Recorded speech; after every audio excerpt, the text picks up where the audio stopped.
مولانا رومی فرماتے ہیں، ایک عاشق اللہ تعالی سے اس طرح بات کرتا ہے جس طرح کوئی اپنے محبوب سے کرتا ہے۔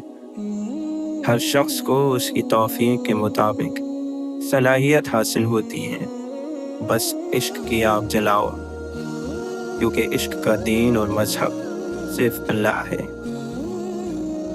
جس طرح پرندہ دانے پر لپکتا ہے، اسی طرح مومن کا دل سچائی کی طرف لپکتا ہے۔ یہ نشانی ہے صرف خالص مومن کی۔ اگر کسی کا دل گناہوں کی وجہ سے بیمار ہو، اس کے لیے یہ نشانی نہیں۔ شیخ سعدی رحمۃ اللہ علیہ فرماتے ہیں، جیسا سلوک تو مخلوق خدا سے کرے گا، ویسا ہی سلوک اللہ تیرے ساتھ کرے گا۔ مولانا رومی فرماتے ہیں، اللہ کے دوستوں کے اندر بھی نغمے ہوتے ہیں جن سے طلب کرنے والا انسان انمول زندگیاں حاصل کرتا ہے۔ ان نغموں کو کان نہیں سن سکتے، اس لیے کہ دنیا کی باتوں سے ان کے کان ناپاک ہو گئے ہیں، بلکہ یہ تو دل کا نغمہ ہے اور اسے دلوں سے سنا جاتا ہے۔ تیرے چہرے کا رنگ تیرے دل کی حالت بتا دیتا ہے۔ آپ فرماتے ہیں، پرہیز کر پھر اپنی روح کی طاقت دیکھ۔ اگر اللہ کو دل میں بسانا ہے تو ہر غلط چیز کو وہاں سے نکال دے، پھر چاہے وہ کوئی انسان ہو، کوئی جذبہ ہو یا کوئی ارادہ۔ اچھی چیزوں میں خود کو مصروف نہیں کرو گے تو بری چیزوں میں خود ہی مصروف ہو جاؤ گے۔ اگر آپ کو یقین ہے کہ کامیابی محنت سے نہیں قسمت سے ہی ملتی ہے تو آپ محنت کے لیے کبھی بھی تیار نہیں ہوگے اور یہ یقین آپ کو ناکام کر دے گا۔ ہزار غلطیوں کے باوجود بھی اگر لوگ آپ کی عزت کرتے ہیں اور آپ سے محبت کرتے ہیں تو مان لیں یہ اللہ کا کرم ہے۔ صبر دل کی عبادت اور نفس کے لیے مشقت ہے۔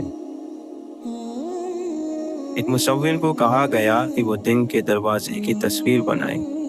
اس نے بہت حسین دل بنایا اور اس میں خوبصورت سا ایک دروازہ بھی بنایا، لیکن اس کا کنڈا نہیں تھا۔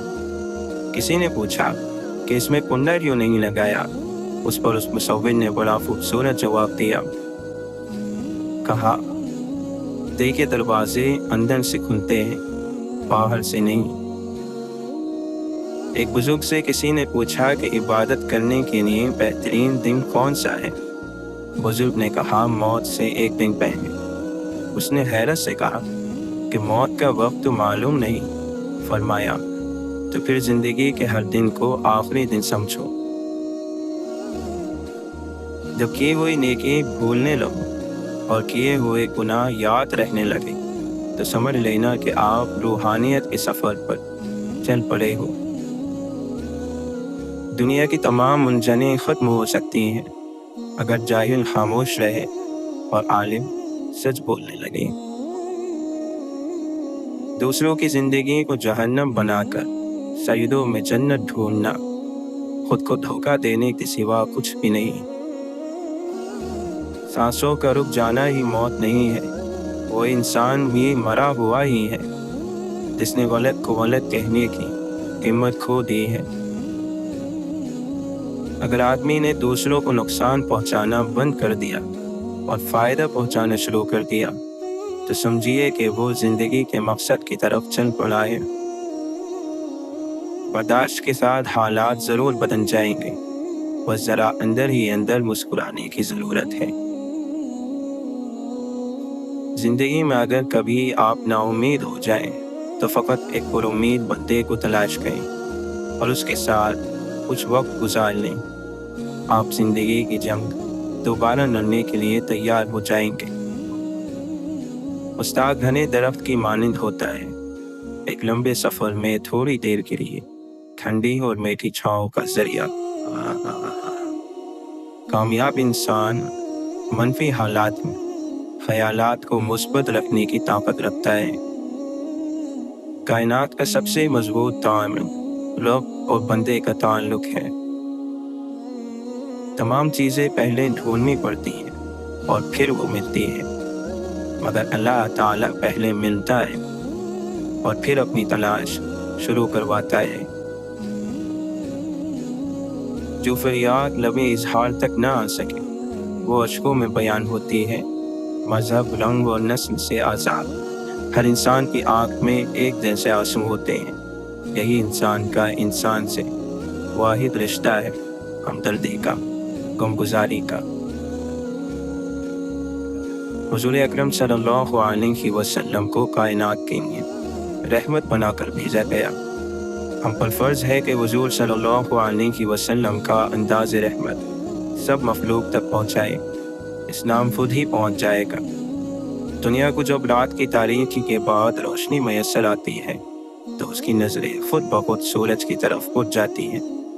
سورج کا دین روشنی ہے، اپنے آپ کو منوانا نہیں۔ اللہ کے ذکر میں مصروف رہنے والے کہ آسمانوں پر جو تعریف کیے جاتے ہیں، دنیا والے بھی ان کو بہت دل سے یاد کرتے ہیں۔ روح اللہ کے دربار سے آئی اور اللہ کا کلام بھی۔ اس ختم ہونے والی دنیا میں یہ جب بھی ملیں گے اللہ کے سامنے اس خاکی جسم کا مرتبہ بلند ہی کریں گے۔ اللہ تعالیٰ قرآن مجید میں فرماتا ہے، نادان لوگ کہتے ہیں کہ اللہ ہم سے خود بات کیوں نہیں کرتا یا کوئی نشانی کیوں نہیں آئی۔ ایسی ہی باتیں ان سے پہلے کے لوگ بھی کیا کرتے تھے۔ یہ سب ایک ہی جیسی سوچ رکھتے ہیں۔ یقین لانے والوں کے لیے تو ہم نشانیاں صاف صاف بیان کر چکے ہیں۔ کیا یہ نشانی کم ہے کہ ہم نے آپ کو حق کے ساتھ خوشخبری سنانے والا اور ڈرانے والا بنا کر بھیجا ہے؟ اپنے غم کو غصہ نہ بناؤ، کیونکہ جب غم غصے میں ڈھل جاتا ہے تو پھر نہ تقدیر پر بھروسہ رہتا ہے اور نہ اللہ پر۔